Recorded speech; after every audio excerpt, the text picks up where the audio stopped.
चाकणकरांचे रायगडमधले व्यावसायिक कनेक्शन आता पुढे आलेत। रोह्यामध्ये चाकणकर आणि चौधरींचा बांधकाम व्यवसाय होता असं पुढे येतंय।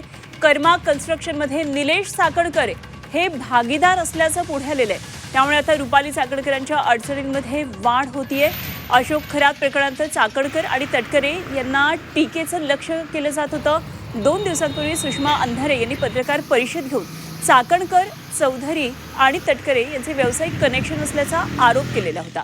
याबाबत आता मोठी माहिती पुढे आली आहे। तटकरे यांचं होम ग्राउंड असलेल्या रोह्यामध्ये निलेश चाकणकर आणि आकाश चौधरी हे कन्स्ट्रक्शन व्यवसायामध्ये एकत्रित असल्याची माहिती समोर आली आहे। आकाश चौधरी आणि निलेश चाकणकर यांनी पार्टनरशिपमध्ये कर्मा कन्स्ट्रक्शन LLPच्या माध्यमातून रोह्याच्या रोठ खुर्द इथं बहुमजली इमारत उभी केलेली आहे। आणि चाकणकर आणि चौधरी यांच्या रोह्यातल्या इमारत बांधकाम प्रकरणामध्ये भाजपचे अल्पसंख्याक सेलचे महाराष्ट्र प्रदेश सचिव बबलू सय्यद यांनी माणगाव कोर्टामध्ये याचिका दाखल केलेली आहे।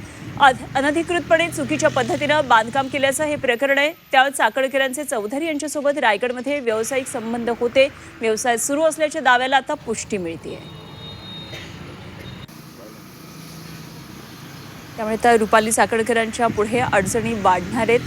आधीच खरात बरोबर असलेल्या कनेक्शनमुळे रुपाली चाकणकर यांच्या समोरच्या अडचणी आणखी मोठ्या झालेल्या आहेत। त्यात आता कर्मा कन्स्ट्रक्शनमध्ये भागीदारी आहे रुपाली चाकणकर यांचे पती निलेश चाकणकर यांची, आणि या संदर्भात मोठे खुलासे आता पुढे येत आहेत।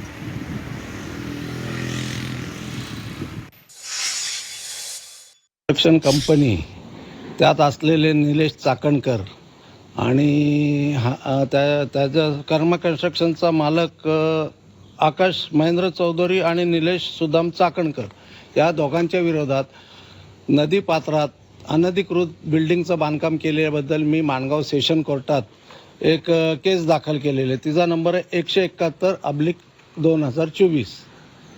ती केस चालू आहे।